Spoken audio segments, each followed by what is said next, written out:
मित्रांनो नमस्कार. जय महाराष्ट्र. आपण गेल्या महाराष्ट्राच्या 15 दिवसांपासून पाहतोय की महाराष्ट्राच्या राजकारणामध्ये राष्ट्रवादीच्या विलीनीकरणाची चर्चा जोरदार सुरू आहे. मात्र आता शरद पवारांनी सुनील तटकरे यांच्यासह प्रफुल्ल पटेल यांना जबर धक्का देत दोन्ही राष्ट्रवादी एकत्र आणल्या. या घडीची मुंबईतून सगळ्यात मोठी बातमी. आता 2 ते 3 प्रमुख नेत्यांची होणार हकालपट्टी. नेमकं विलीनीकरण कसं? सुप्रिया सुळेंमुळे केंद्रात तर महाराष्ट्रात प्रदेशाध्यक्ष कोण? मित्रांनो, या घडीची ही महाराष्ट्रातील सगळ्यात मोठी घडामोड. राज्याच्या राजकारणावरती टाकलेला हा महत्त्वाचा प्रकाश. शरद पवारांना ओळखणं हे देशामध्ये कोणत्या नेत्याला जमलं नाही आणि महाराष्ट्रात तर कुणालाच नाही. देशाचं राजकारण एका क्षणामध्ये बदलवणारा असा एकमेव नेता म्हणून शरदचंद्र पवारांकडे पाहिलं जात आहे. अजित पवार यांच्या दुर्दैवी मृत्यूनंतर मात्र महाराष्ट्राचं राजकारण खूप मोठ्या प्रमाणात ढवळून निघालं आणि राष्ट्रवादी काँग्रेस पार्टीचे नेते असणारे प्रफुल्ल पटेल, तटकरे, मुंडे यांच्यासह बड्या नेत्यांनी मात्र शरद पवारांना न सांगता महाराष्ट्राची सूत्र, देशाची राष्ट्रवादीची सूत्र हातामध्ये घेण्यास सुरुवात केल्याची चर्चा होती आणि प्रत्यक्ष आपण देखील पाहिलं. अजित पवारांचा मृत्यू झाल्यानंतर दुसऱ्याच दिवशी यांनी नवीन फिल्डिंग लावण्यास सुरुवात केली.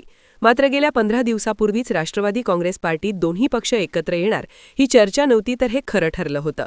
हे सत्य झालं होतं. शरद पवारांनी वारंवार सांगून देखील त्याला फटकरायचं काम या बड्या नेत्यांनी केलंय. अशी कुठलीच घटना झाली नव्हती, असली कुठलीच मीटिंग झाली नव्हती. दोन्ही राष्ट्रवादी एकत्र येतील असं शरद पवारांच्या पश्चात हे नेते आता बोलू लागल्यामुळे यांच्या मनात नेमकं काय चाललं होतं हे आता महाराष्ट्राला समजू लागलंय. मित्रांनो, एकंदरीत राज्याच्या राजकारणामध्ये शरद पवारांनी एका दगडात सलग 3 पक्षी मारल्यामुळे महाराष्ट्राच्या राजकारणाला नवीन कलाटणी मिळाली असून दोन्ही राष्ट्रवादी एकत्र येण्याचा सगळ्यात मोठा फॉर्म्युला आता आपल्या समोर आलाय. नेमकी बातमी काय जाणून पुढच्या 2 मिनिटांमध्ये. महाराष्ट्राचं राज्याचं राजकारण शरदचंद्र पवार यांनी अखेर घेतलं ताब्यात. भारतीय जनता पार्टीला पहिल्यापासून असे वाटत होते की शरद पवार आणि इतर सुरेंद्र पवार यांनी कधीही एकत्र येऊन त्या दृष्टीतूनच सध्या मुख्यमंत्री देवेंद्र फडणवीस यांचं सगळ्यात मोठं वक्तव्य काल आलंय. त्यांनी म्हटलंय की अजित पवारांच्या म्हणजे सुरेंद्र पवार यांच्या राष्ट्रवादीने जर शरद पवारांना एकत्र येण्याचा प्रयत्न केला गेला तर त्यांनी अगोदर भाजपाशी चर्चा करायला हवी, त्यानंतरच त्यांना एकत्र करावं.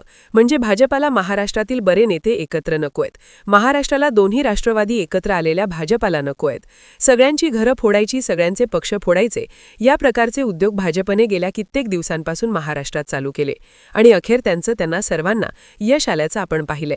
मात्र मित्रांनो, आता शरद पवारांनी देखील नवीन राजकीय गेम करून महाराष्ट्राच्या राजकीय खेळीकडे सगळ्यांचंच लक्ष वेधून घेतलंय.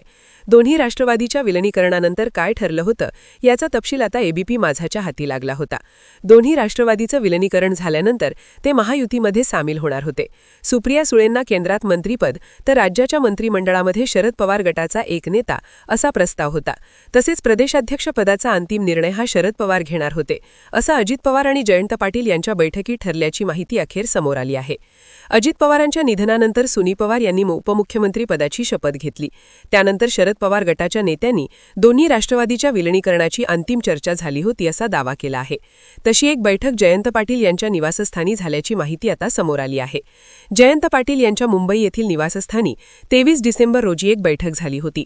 त्या बैठकीला शरद पवार गटाचे 14 नेते आणि अजित पवारांच्यामध्ये राष्ट्रवादीच्या विलीनीकरणाची चर्चा झाल्याची सूत्रांनी माहिती दिली आहे.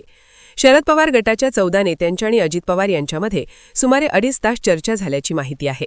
त्यामुळे दोन्ही राष्ट्रवादींनी महायुतीमध्ये सहभागी व्हायचं असं ठरलं होतं. केंद्रात सुप्रिया सुळे यांना मंत्रिपद तर राज्यामध्ये शरद पवार गटाच्या एका नेत्याला मंत्रिपद देण्याचे ठरलं होतं. दोन्ही राष्ट्रवादी एकत्र आल्यानंतर प्रदेशाध्यक्ष पदाचा अंतिम निर्णय हा शरद पवार घेणार होते. दोन्ही राष्ट्रवादीमध्ये यासंबंधी एक अंतिम निर्णय झाला असल्याची माहिती समोर आली आहे. त्याआधी अजित पवार आणि जयंत पाटील यांच्यामध्ये एक करारमध्ये एक बैठक झाली होती. अजित पवारांकडून फक्त ते स्वतः चर्चा करायचे तर शरद पवार यांच्याकडून सर्व प्रमुख नेते उपस्थित असल्याची माहिती अखेर समोर येत आहे. त्यामुळे दुसरीकडे अजित पवार गटाचा एकाही नेत्याला आता दोन्ही पक्ष एकत्र नकोशे झालेत. मात्र शरद पवारांच्या सगळ्या नेत्यांना दोन्ही राष्ट्रवादींनी एकत्र यावं असे सध्या वाटतंय. त्यामुळे पार्थ पवार आणि शरद पवार यांच्या बैठकीमध्ये चर्चा झाल्याची माहिती समोर आली असून आता सुरेंद्र पवार यांना राष्ट्रीय काँग्रेसचं राष्ट्रीय अध्यक्षपद द्यावं अशी बहुतांश लोकांची मागणी आहे. त्यामुळे आता सुनील तटकरे असतील, प्रपा असतील यांनी मात्र आता सत्तेतून बाहेर पडावं असं सध्या सांगितलं जात आहे.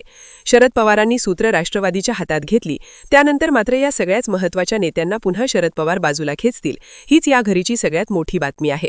लवकरच दोन्ही राष्ट्रवादीचं विलिनीकरण महाराष्ट्रात आपणा सर्वांना बघायला मिळेल, अशी खात्रीलायक सूत्रांनी माहिती दिली आहे.